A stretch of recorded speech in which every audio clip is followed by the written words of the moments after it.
Muy, pero muy buenas.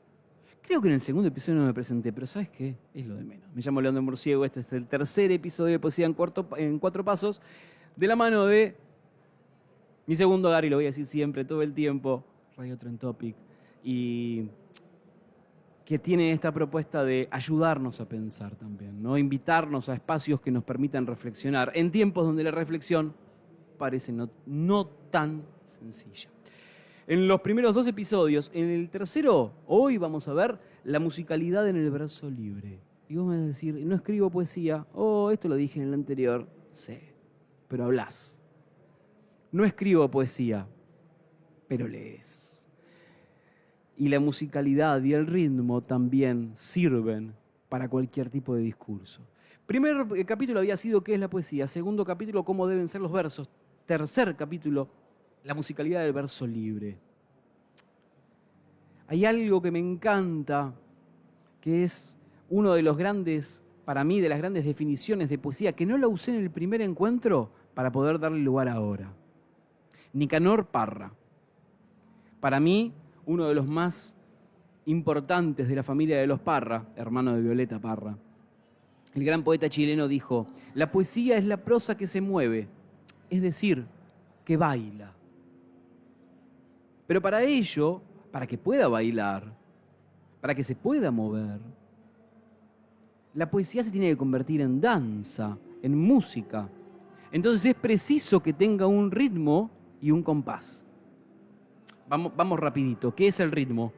El ritmo es la organización en el tiempo de pulsos y acentos. Y acá va a empezar a entrar la musicalidad y la música. En este episodio, en el tercero, en el próximo, en el cuarto, va a aparecer en juego la música. Quizás esta cuestión de qué es el ritmo es la organización en tiempos de pulsos y acentos, nos determina una definición. Ahora, los acentos, ¿dónde están dados en la poesía? Y lo más interesante es que los acentos, que vienen de la mano de las pulsaciones, se repiten de manera constante y sirven para medir el tiempo. Ahora, en la poesía, la estructura gramatical de los versos es comparable con las pulsaciones musicales. Repito, la estructura gramatical de los versos es comparable con las denominadas pulsaciones musicales y con algo que mencionamos en el episodio anterior, con la arquitectura. La estructura gramatical son los pilares de los edificios en donde se apoya toda la construcción que viene después. Los pilares. Sin eso se caería cualquier torre. Sin eso se caería cualquier poema. Mirá qué sencillo y mirá qué complejo. Volviendo a la definición de Parra, si la poesía es la prosa que baila, debe tener el ritmo. Y ese ritmo, volvemos, se da con los pulsos, con esa estructura que se repite, y los acentos y el compás. Y el compás está siempre determinado por dos sílabas, por las sílabas fuertes y por las sílabas débiles. Las fuertes son las tónicas, que son las acentuadas, las más intensas. Las débiles, las átonas, que son las más suaves. Entonces, en esta cuestión y en esta combinación de sílabas fuertes con sílabas suaves, se va dando la musicalidad, además de la estructura de los poemas que la va dando la estructura gramatical. ¡Wow! Un poco de matemática, un poco de estructura, bastante de lógica y mucho de animarse a jugar, a romper la lógica. De ser ingenieros, que parece que rompen la lógica cada vez que arman un puente, pero que está todo pensado, que no es azar. El azar parece para los demás.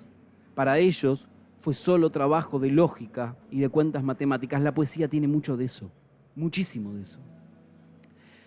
Quizás algo que me interesa trabajar e invitar es esto de, para ser rebelde hay que saber a qué me opongo.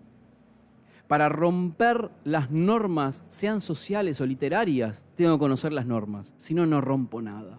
Y lo más factible es que termine siendo funcional a cualquier sistema.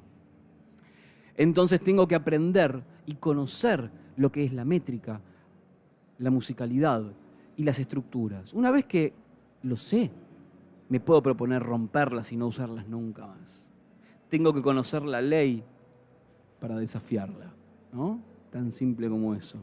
Quizás Napoleón decía otra cosa, que es tengo que conocer al enemigo para poder atacarlo. Bueno, se me van cruzando cosas ahí dando vueltas, ¿no? Si no conocemos, seguramente el resto es todo en vano. En la poesía es exactamente igual.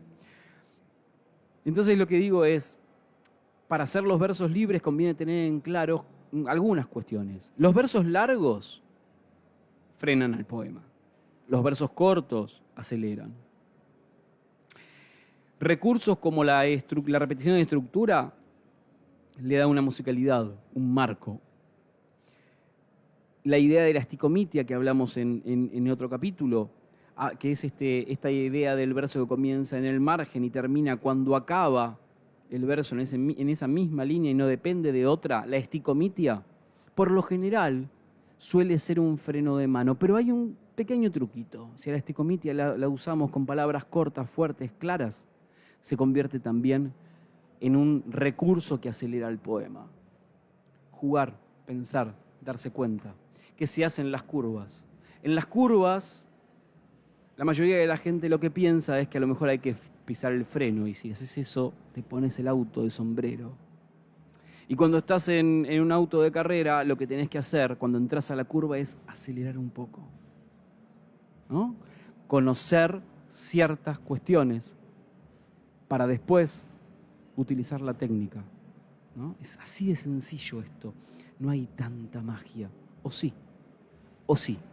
La magia está en que parezca que es todo fresco y natural, cuando no siempre lo es. La contracara de la esticomitia es el salto versal, el salto entre verso y verso, o el encabalgamiento, que es una figura muy simple. Es una figura que empieza en el verso de arriba y sin ningún tipo de signos de puntuación continúa en el verso siguiente. Encabalgamiento. El encabalgamiento genera un slalom. El uso de los silencios, el uso de los versos cortos y largos, del cambio de ritmo, genera esto de empezar a generar ese slalom. Y en ese slalom, ahí es donde aparece la musicalidad. Es donde el poeta se convierte en músico. Es donde aparece también la matemática. Se convierte en matemático, se convierte en alquimista. Ahí aparece esto, en el estudio.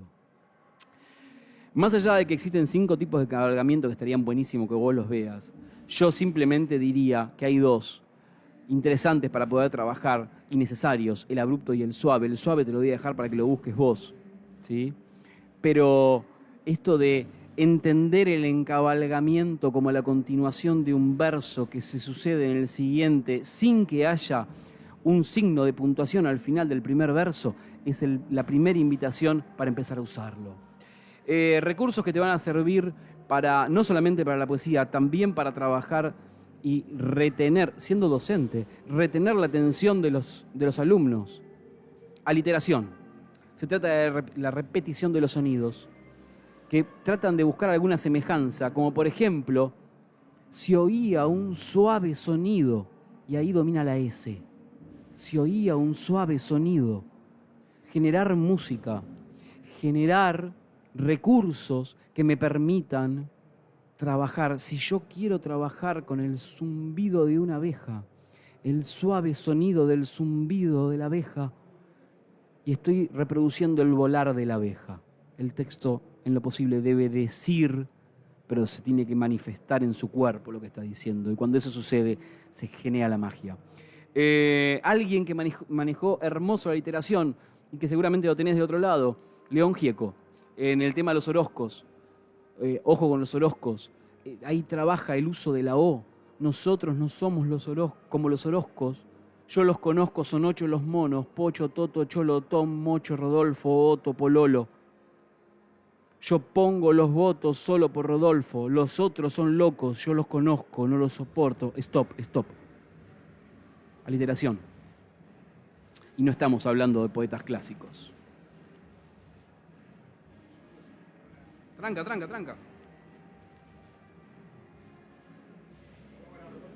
Sí, tranca, de una. No pasa nada, chabón.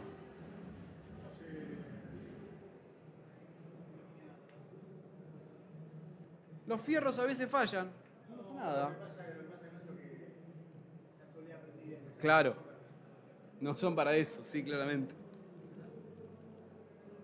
No, chabón. Tranquilo.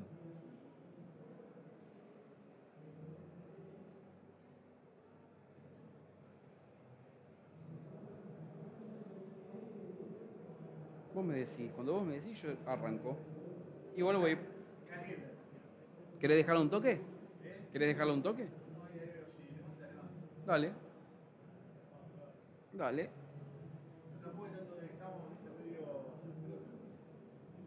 Y sí.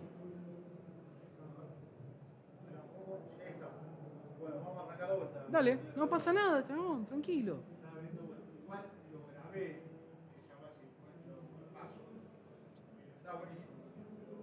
Tranquilo.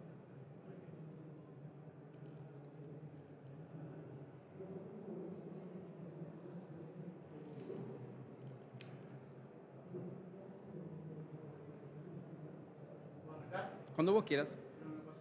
No pasa nada si pasa de vuelta.